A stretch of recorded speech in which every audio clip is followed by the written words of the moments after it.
Hola, ¿qué tal? Bueno, vamos a hacer otro vídeo de preguntas y respuestas. Ya sabéis, por favor, si no estáis suscritos, suscribiros al canal, darle a la tecla de suscripción, ya sabéis que es gratuito. Si queréis ayudarnos, darle a la tecla de unirme o unirse. Difundir, por favor, lo que os parezca interesante, proponer a otros que se suscriban y dejarnos preguntas, comentarios, ideas o propuestas en el canal y intentaremos irlas respondiendo o analizando en la medida en que podamos dentro de estos vídeos de preguntas y respuestas. Venga, vamos con ello. Antonio Álvarez nos dice: el gran pecado del capitalismo financiero fue olvidarse que trabajador y cliente es la misma persona. Si yo no puedo comprar, tú no puedes seguir produciendo. Este es un tema muy comentado en macroeconomía, ¿no? Efectivamente, que si hay una tendencia, aquí hay una contradicción, digamos, entre el capitalismo o el empresariado, si queréis, en su conjunto, y el interés de cada capitalista o cada inversor individualmente. El inversor empresarial, en principio, gana más dinero cuanto más bajos son los salarios. Entonces tiene una tendencia a impulsar hacia abajo los salarios, pero claro, el sistema en su conjunto, si los salarios van a la baja, pues como tú dices, pues efectivamente las compras de productos caen y por tanto la economía cae, ¿no? Entonces, lo mejor en este sentido, estoy simplificando el análisis, por supuesto, para un empresario concreto es tensionar a la baja sus salarios, pero que los de las demás empresas se mantengan altos, ¿eh? Bueno, esa es un poco esa contradicción, efectivamente, ¿no? Pero, bueno, ese es el gran pecado del capitalismo financiero. Bueno, yo creo que es una tendencia natural del sistema y que los gestores, sobre todo los gestores de la política económica, los gestores públicos, deben tener en cuenta, ¿no? Porque a veces en análisis muy simples se dice, bueno, pues para que las cosas vayan bien, los inversores tienen que ganar más, pero luego salarios a la baja, pues esto siempre, contener los salarios siempre será bueno para la economía. Parece que algunos piensan así porque toman decisiones de esa forma sin tener en cuenta ese impacto depresivo de la contención excesiva de los salarios para el conjunto de la economía, ¿no? Pero el gran pecado del capitalismo financiero, no sé, esto es algo intrínseco, si quieres, al conjunto del capitalismo. ¿Por qué el capitalismo financiero? Porque claro, si llamas capitalismo financiero al de las últimas décadas, pues ha habido problemas estratégicos muy fuertes, como la caída de la inversión, que algunos muchos relacionan con la caída de la rentabilidad, el estancamiento de la productividad, etcétera, ¿no? Pero bueno, si quieres desarrollar algo más en concreto, ya nos dirás. Alejandro Iglesias Romero: España como país debería pedir ingreso en los BRICS y salir de la Unión Europea y de la OTAN. Además, deberíamos ser el nexo de unión con los países iberoamericanos para formar una entidad económica y financiera. Empezar a reindustrializar el país, pero en sectores donde podamos ser competitivos, con innovación y tecnología, y dar un impulso a la agricultura, ganadería, pesca y turismo. Bueno, sí, este nuevo impulso en general del sistema productivo yo creo que es algo que todos los países europeos necesitan, ¿no? Bien, vamos a ver. Sí, en este tipo de análisis yo no veo muy claro por qué se da por supuesto que si España realiza esos movimientos no los va, digamos, de distanciamiento, de salida, como dices tú, de la Unión Europea y de la OTAN para acercamiento, pedir ingreso en los BRICS, lo va a hacer antes que otros países europeos. O España lo va a hacer y no lo van a hacer otros países europeos. No, en el contexto político europeo actual, yo ese movimiento no lo veo nada claro, porque claro, eso sería la base de lo que tú dices, es decir, España se despega de la Unión Europea, el resto de la Unión Europea se mantiene en ese contexto de declive actual, de declive constante. Entonces, esto es una oportunidad para que España haga algo distinto con los países de Iberoamérica, dices tú, vamos a decir, de Iberoamérica. Bueno, pero yo no creo ya que sea la realidad geopolítica actual. No veo en España más movimiento hacia los BRICS que en otros países menos, en todo caso. Es decir, los grupos políticos, aunque sea de oposición, que apuestan por relaciones mejores con Rusia, con China, con los BRICS, tienen más peso en otros países europeos, en Italia, en Francia, en Alemania, que en España. En España es algo claramente marginal todavía. Pero bueno. A ver, Julián Ladera, ¿qué hay detrás de la reducción de las horas de la jornada laboral? Una aceleración de la desindustrialización. Una pregunta muy interesante, porque, vamos a ver, en principio, nosotros decimos siempre que el avance productivo, el avance tecnológico, tiene que generar, por un lado, una mejora constante de las rentas y también trabajar menos, ¿no? Y esta era la evolución natural, bueno, no natural, la evolución del capitalismo. Iba a decir, he dicho natural, pero claro, natural con unas luchas sociales constantes, ¿no? Por la reducción de la jornada, ¿no? Que se puso en el siglo XIX. Primero se consiguieron las 12 horas máximas, luego las 10 horas, luego las 8 horas, ¿no? Pero decía, sí, los incrementos de productividad o los incrementos de productividad por hora se trasladan, por un lado, a que las rentas de las personas, los salarios, sean mayores, y por otro lado, a ir trabajando poco a poco cada vez menos. Esa es la evolución natural. Esto se rompió en los años 60-70, ya lo hemos comentado más de una vez, con el movimiento de acceso de las mujeres al mercado laboral. No porque las mujeres accedieran al mercado laboral, sino por cómo se hizo. Porque aquello se hizo de una manera bárbara. No repartiendo el trabajo, sino echando encima de las mujeres 40 o 45 horas de trabajo semanal más, además del trabajo doméstico. Cual fue una absoluta barbaridad. Cientos de millones de mujeres pues han estado en una situación de práctica esclavitud, trabajando 80, 90, 100 horas a la semana, sin que nadie diga nada.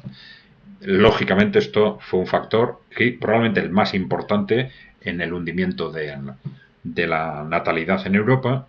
Luego, pues últimamente ya se habla de que, bueno, que hay que repartir esa carga añadida entre hombres y mujeres, y se va poco a poco repartiendo, pero sigue siendo carga añadida. Es decir, que con esto nos hemos echado encima, por familia, vamos a decir, 40, 45 horas de trabajo más, ¿no? Esto quiere decir que si, desde nuestro punto de vista por lo menos, si queremos ir a una senda de normalización demográfica, de normalización social, con disposición de tiempo libre, incluso de normalización en la vida de las familias, ¿no? Que están absolutamente estresados por la carga laboral, ¿no? Tenemos que ir, por lo menos, bueno, teóricamente nos podemos plantear rehacer aquella barbaridad, hacerla de otra forma, ¿no? Pero claro, una cosa es la teoría y otra la práctica. Entonces, nuestra idea es que sí hay que ir a una reducción de la jornada laboral, y a muy largo plazo tiene que ser drástica para poder revertir este desastre que hicimos en los años 60, 70, 80, ¿no? Pero claro, otra cosa es el cuándo, ¿no? Y cuáles son las consecuencias de esos pasos, que hay que medirlas muy bien, ¿no? Porque efectivamente esto produce una caída de la productividad por persona, ¿no?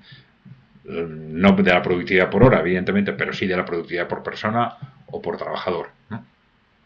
Y entonces el cómo se hace esto se compensa con incrementos de otros tipos otros orígenes de incremento de la productividad. Bueno, eso hay que pensarlo muy bien, ¿eh? El momento y el cómo. Bien. Emeterio Juan Ignacio Leine. ¿Con cuántos efectivos de tropas terrestres crees que cuenta la OTAN? No estoy segura. Yo creo que son alrededor de 2 millones. Creo que son alrededor de 2 millones, pero no estoy segura en este momento. Bien. Luis Fernando Pouliot Madero. Lo que estorba de las empresas privadas es la premisa de darle ganancias maximizadas a unas pocas familias. Muchos académicos del G7 realizan levantamiento de datos para sus gobiernos y sector privado. No sé qué quiere decir levantamiento de datos. Levantamiento de datos. No sé. Bueno, vamos a ver. Este comentario supongo que tiene que ver con el los vídeos que hemos hecho en relación con el papel de la empresa pública. Bien,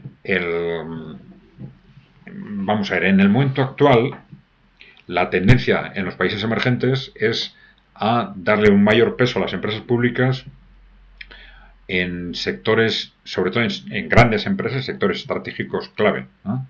No se cuestiona el ámbito de la empresa privada en microempresas, pequeñas empresas. Bien, hay otros casos que hay que analizar de forma más detallada para saber cómo pudieron salir adelante, cómo pudieron mantenerse, como es el caso, si queréis, de la propia Unión Soviética, que funcionó con un sistema de empresa pública generalizado, o el caso, por ejemplo, de Bielorrusia, con un 60 o un 70% del sector empresarial en manos públicas y un país que ha funcionado bastante bien durante estos 30 años, ¿no? Desde la caída de la Unión Soviética, ¿no? Bueno, son casos que hay que analizar, ¿no? Pero en principio, dentro de ese contexto, del contexto, digamos, de lo que están planteando los países emergentes, es el contexto de cuestionar la empresa privada o impulsar la empresa pública, sobre todo en grandes empresas, ¿no? Y especialmente en empresas estratégicas, ¿no? Bien, desde luego sí, la tendencia de la empresa privada es maximizar las ganancias para sus dueños. Bueno, unas pocas familias, entonces, cuando dices unas pocas familias, supongo que te estás refiriendo, pues eso, también a las grandes empresas o a las grandes corporaciones, ¿no? En las que ha habido una concentración de la propiedad tremenda y del control tremendo en las últimas décadas, ¿no? Pero bueno, no sé si interpreto bien el párrafo, ya nos dirá si no. En Ramez, 1954, nos dice: es difícil que España se una a los BRICS teniendo bases de la OTAN en su territorio. Lo que puede hacer es rechazar desacoplarse económicamente de China y de Rusia. Eso sí lo puede hacer. Bueno, lo que se puede hacer y no se puede hacer depende del contexto político y yo creo que esto puede cambiar de un año para otro. Entonces, el desacoplarse económicamente de China y de Rusia, pues ahí hay tensiones muy fuertes desde la OTAN, desde Estados Unidos, a las que más o menos unos países se resisten más que otros, pero más o menos toda la Unión Europea se está dejando de una forma u otra arrastrar por esto, ¿no? Aunque evidentemente sí hay posibilidades de resistirse o de retrasar esos procesos, ¿no? Lo de unirse a los BRICS teniendo bases de la OTAN, bueno, yo tampoco lo cuestionaría. Lo que sí pueden hacer los países ya es, con ese horizonte, empezar a preparar el terreno. Preparar el terreno, pues es difundir información, informar a la opinión pública, de tal forma que cuando el contexto geopolítico europeo cambie, porque va a cambiar y va a cambiar muy rápidamente, sobre todo, pues si Donald Trump gana las elecciones y responde en ese segundo mandato a las expectativas que tienen sobre él de que efectivamente se coloque en el contexto del mundo multipolar, y por otro lado a partir de la victoria de esa esperada victoria rusa en Ucrania. El contexto geopolítico europeo va a cambiar radicalmente. Entonces ese igual puede ser ya un momento en el que se empiecen a dar pasos los países que quieran de acercamiento a los BRICS. Y este puede ser uno de los desencadenantes de esa caída o reconfiguración de la Unión Europea, que probablemente vendrá a partir de esos dos movimientos. Segunda presidencia de Donald Trump, victoria rusa en Ucrania. Vamos a ver. Elvira Espinoza nos dice: el poder de la empresa privada es otro ejemplo. No entiendo muy bien la redacción. En Estados Unidos lo hicieron muy difícil. Hicieron muy difícil edificar tu casa o local de negocio, pero BlackRock tiene todo el permiso de hacer grandes hectáreas de bodegas o locales para que pequeños emprendedores que tienen que BlackRock se lo alquila. Y BlackRock también está en España. Sí, sí, claro, en España tiene también un peso muy importante. Se habla de que es el primer inversor del IBEX, ¿no? Del IBEX 35, que es el índice que mide las grandes empresas cotizadas en bolsa en España, ¿no? Y BlackRock está presente en prácticamente todas las grandes empresas de bolsa españolas, ¿no? También invirtiendo en activos. Bueno, tú hablas de que tienen un gran peso también en propietarios de locales de negocio, en locales de negocio, ¿no? Sí, en eso yo no tengo una gran información, pero sí, BlackRock también está en préstamos hipotecarios, en muchas inversiones inmobiliarias también, sí. Bien, Elvira Espinoza: los gringos deberían votar a Trump. Bueno, vamos a ver. Nosotros no hemos analizado detenidamente o tan detenidamente el trumpismo desde el punto de vista de las políticas internas. Desde el punto de vista de las políticas económicas internas es algo más confuso, ¿no? Ya en el ámbito geopolítico sí podríamos decir que, bueno, puede haber dudas, siempre lo decimos, sobre qué pasaría con Trump si gana las elecciones en ese segundo mandato. Si va a responder a ese posicionamiento de Estados Unidos dentro del mundo multipolar, renunciando a ser el policía del mundo. Eso sería evidentemente lo ideal, y efectivamente parece que es lo que están esperando que haga tanto los que le atacan de Wall Street, los que están intentando asesinarle, y como los países emergentes, ¿no?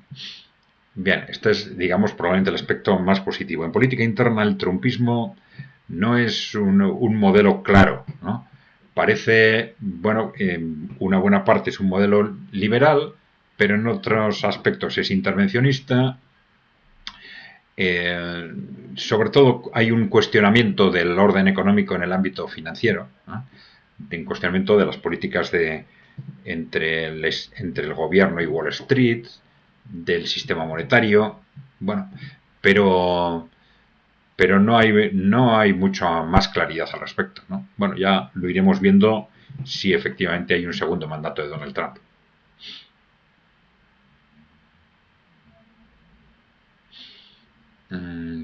Bien, Blume. Y realmente todas aquellas que han fundado el movimiento feminista. Vamos a ver, entiendo que te estás refiriendo. Ya hemos hablado en un último vídeo de Margaret Mead como una de las fundadoras del movimiento feminista de la perspectiva de la antropología, y cómo estuvo muy directamente implicada en la inteligencia militar norteamericana, ¿no? Y cómo grandes líderes del movimiento feminista estuvieron implicados o con la CIA, en este caso con la inteligencia militar, y en el caso de Margaret Sanger, pues ya digamos, con los Rockefeller, con los intereses corporativos, con la eugenesia y con el nazismo incluso, ¿no? Con relaciones muy directas con el movimiento nazi, ¿no? A través de la eugenesia, ¿no? Ya sabéis que la eugenesia fue un movimiento que surgió en el siglo XIX, a fines del siglo XIX, fundamentalmente primero en Gran Bretaña y Estados Unidos, luego se extendió a la Europa nórdica y a la Alemania nazi, ¿no? Bueno, que partiendo de el darwinismo social, también del siglo XIX, pues la eugenesia defendía que los mejores se tienen que reproducir más, los peores menos, ¿no? Y Margaret Sanger en ese sentido hizo unas declaraciones diciendo que bueno, su intervención, su actividad se relacionó con la planificación familiar fundamentalmente, ¿no? Y entonces en unas declaraciones decía: más hijos de los buenos, menos hijos de los malos. Este es el secreto de la planificación familiar, ¿no? Bueno, independientemente de que, digamos, sí había, por lo menos inicialmente en ella, una preocupación por el bienestar de las mujeres que tenían problemas por la falta de acceso a instrumentos de planificación familiar, pero fue rápidamente instrumentalizado por el movimiento eugenésico y por las grandes corporaciones, por el movimiento racista, etcétera. Bien.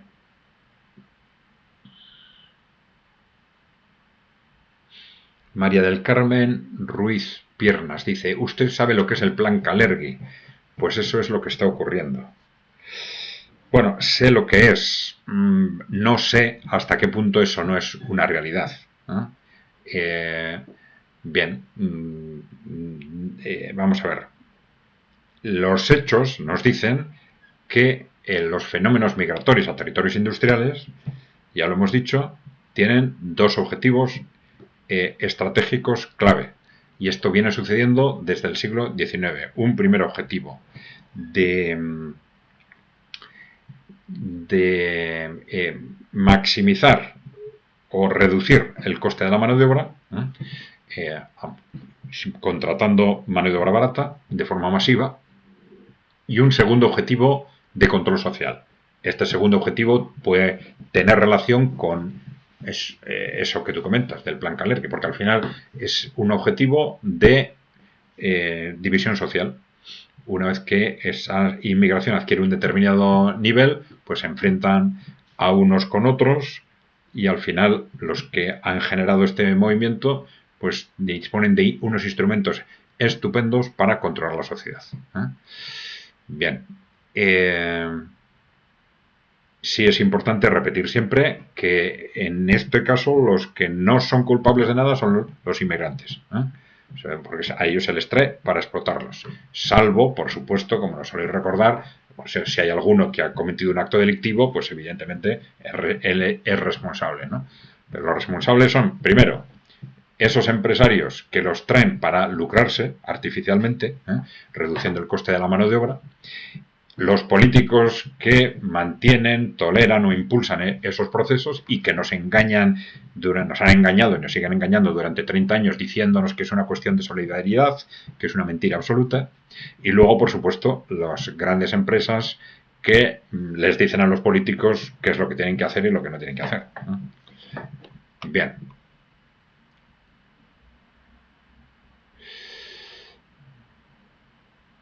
User OC5M nos dice: los datos sobre inmigración eran hasta 2022.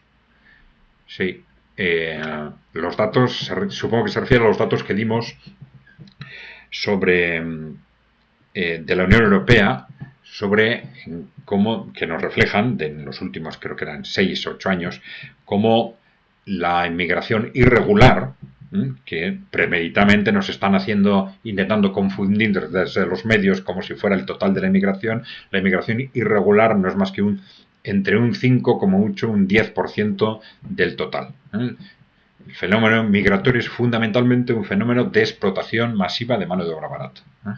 Bien. Entonces nos dices que en los últimos tiempos está agravado con problemas de delincuencia. Bueno, evidentemente hay datos concretos sobre delincuencia y habría que ver en qué medida o cuándo esto es delincuencia real y cuándo los medios de comunicación nos están haciendo, de pronto en los últimos meses, nos están haciendo en algunos países alarmando con este tema para ya provocar ese choque entre unos y otros que a ellos les resulta tremendamente interesante.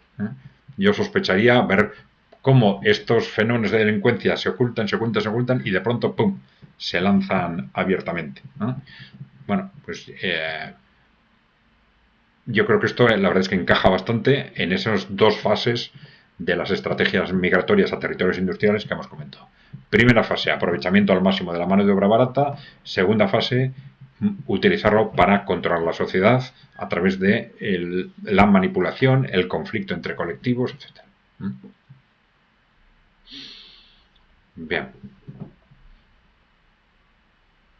Europa con estos dirigentes no tiene solución, nos dice UserTU50.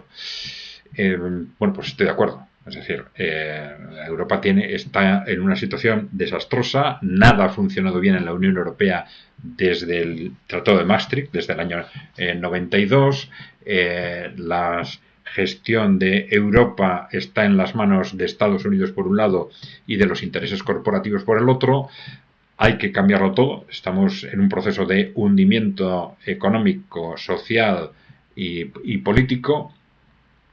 Y, y claro, para dar vuelta a esto, yo creo que efectivamente es casi imposible sin una clase política nueva.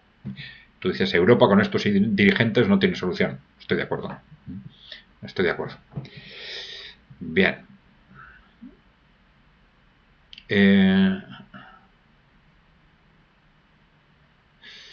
José Delgado, el mundo occidental, hablas del declive de la valentía, la merma del coraje. El mundo occidental ha perdido en su vida civil el coraje, tanto global como individualmente.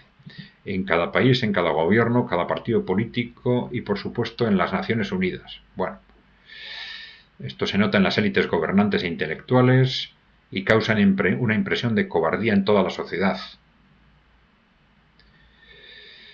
Desde la más remota antigüedad, la pérdida de coraje ha sido considerada siempre como el principio del fin. Bueno, es un comentario interesante. Yo la verdad es que no lo he analizado desde ese punto de vista.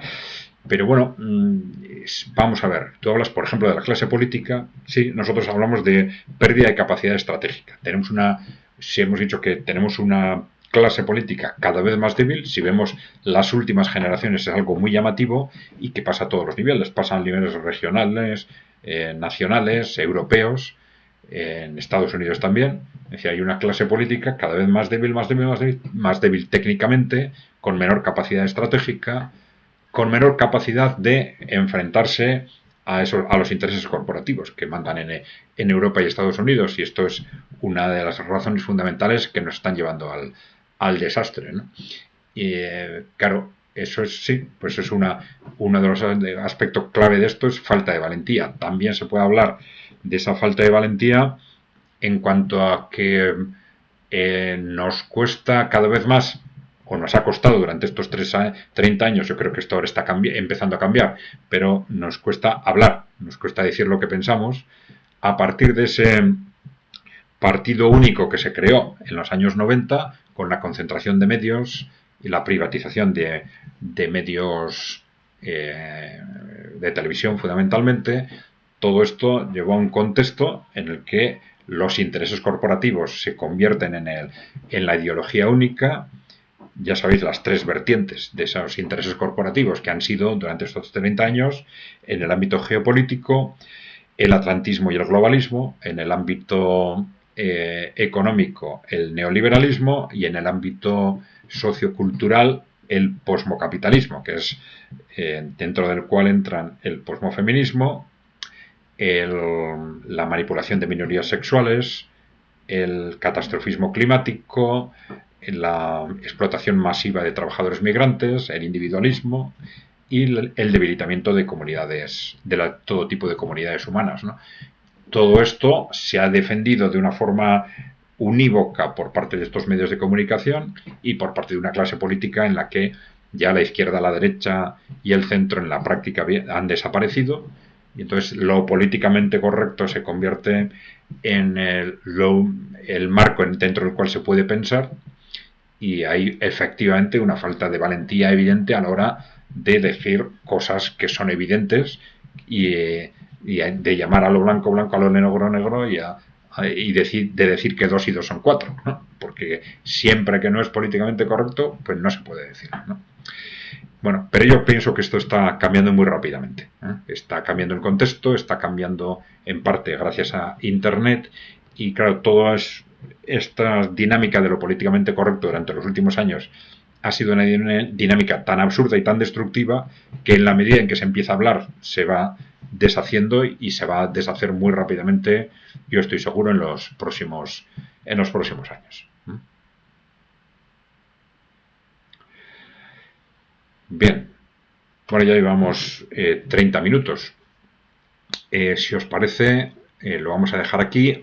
No os olvidéis, por favor, de suscribiros al canal si no estáis suscritos. Ya sabéis que es gratuito, darle a la tecla suscribirse. Si queréis ayudarnos, darle a la tecla de unirme o unirse, difundir los que os parezca interesante, proponer a otros que se suscriban y dejarnos propuestas, ideas, comentarios, preguntas que intentaremos ir analizando, comentando o respondiendo en la medida en que podamos en estos vídeos de preguntas y respuestas. Muy bien, pues sin más, gracias por seguirnos, hasta la próxima.